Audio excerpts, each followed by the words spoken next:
109 to 60 foot. This could well be another 6-second pass.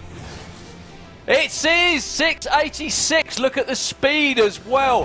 195 miles an hour, quicker than he ran before, and backs it up perfectly. 109 to 60, 4:39 at 160 miles an hour to the 8th. Congratulations to the whole team.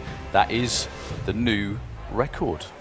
My name is Thomsen, or Henrik Thomsen. The bike is called Silver Lightning. It was an incredible feeling. I knew just right after 100 meters that it was going to go great, because we had struggled a lot with the first 100 meters with tire shakes, but we had gone up in power, we had gone up in launch, so the launch was instantly, and we bettered the 60 foot from 113 to 109. We bettered the 201 meters from 461 to 437. So it went so fast in the beginning. We had the wheel speed or the wheel spin that we needed to get off the tire shakes. So it went much straighter from the beginning than it has been doing, because it has been more like dong, dong, dong, dong to the side. Now it just span and then it went straight. The tire shakes were still there, but they didn't feel so horrendous as they did before. And then when I came down like mid-track, I noticed I hadn't closed my visor totally. It was a little open, but that was not so clever. But okay, I was just talking to myself and it's there, just keep going. I let it go for a long time, even also because it's bumpy, of course, but just to release and say, okay, fine, you can brake later. I've been holding the throttle, but because of the shakes, I've been like 95 instead of 100% on the throttle, but I'm not so used to going at these speeds, of course. It's only maybe my 5th race over 300 kilometers, more than 190 miles per hour. We've been running for 12 years, and we have built 4 bikes that all were called something with silver, because we used aluminium. So it was Silver Dwarf, Silver Giant, Silver Bullet, and now Silver Lightning. But it started out with times like 10 seconds, 12 seconds, and then it just went further and further down. I never thought we were going to be this fast, because it's like this record has been standing for 8 years, and so it's like it seemed to be like a thing in the future you would never reach. But suddenly we were there, and we have the bike, and Glenn has done a tremendous job in building it, and we have fought a lot to also to get the money, to get the parts, to find the setup, and we have good backup from the team members, from Tobias and the other person. So. And why electric bikes? Why was that what you wanted to do? It was not to be green in any way. Actually, it was more to try something different, that would also be challenging, like technically challenging. And also because the batteries suddenly were better.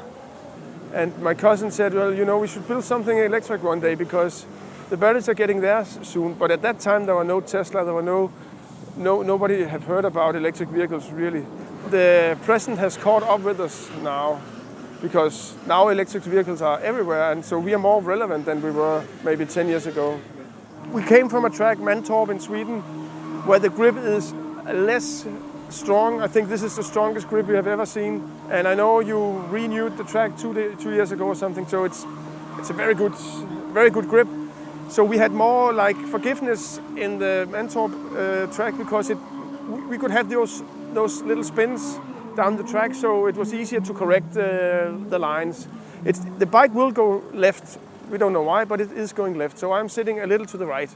But this time I didn't need to compensate very much. It just went because we got the wheel speed that we needed, or the spin we needed.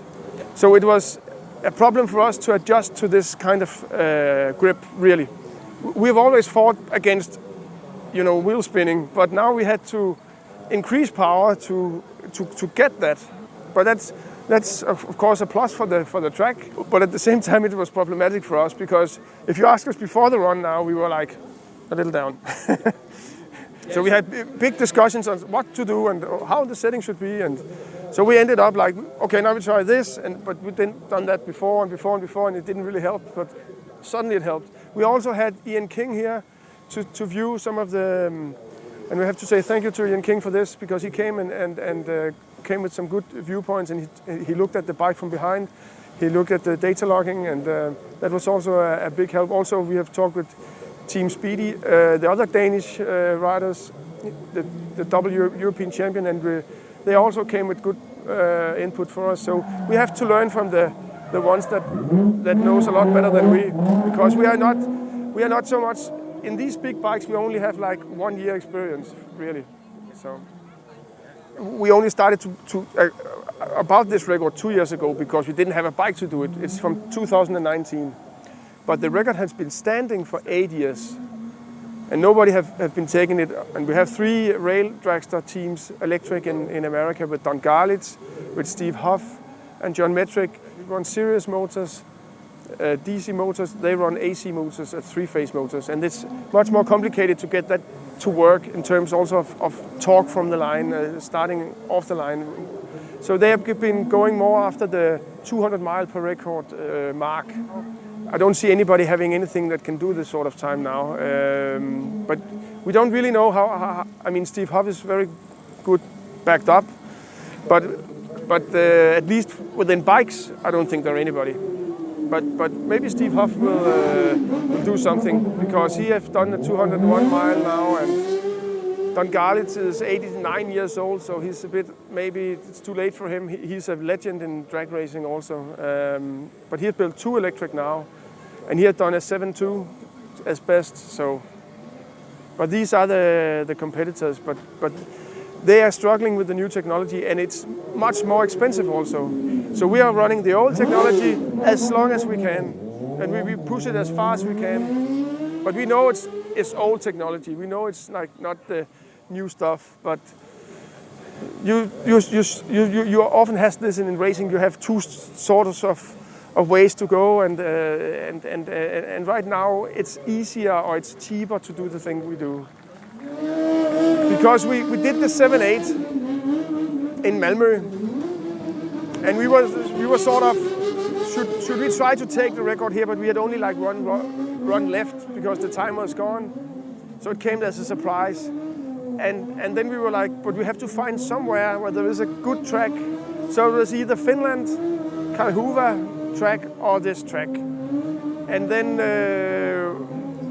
it seems we knew there would be maybe more spectators. It would be more of a fuss here. It would be a better scene to do it. We're very happy that we came. Even if we didn't do the record, it's been fantastic. It's a fantastic place, really.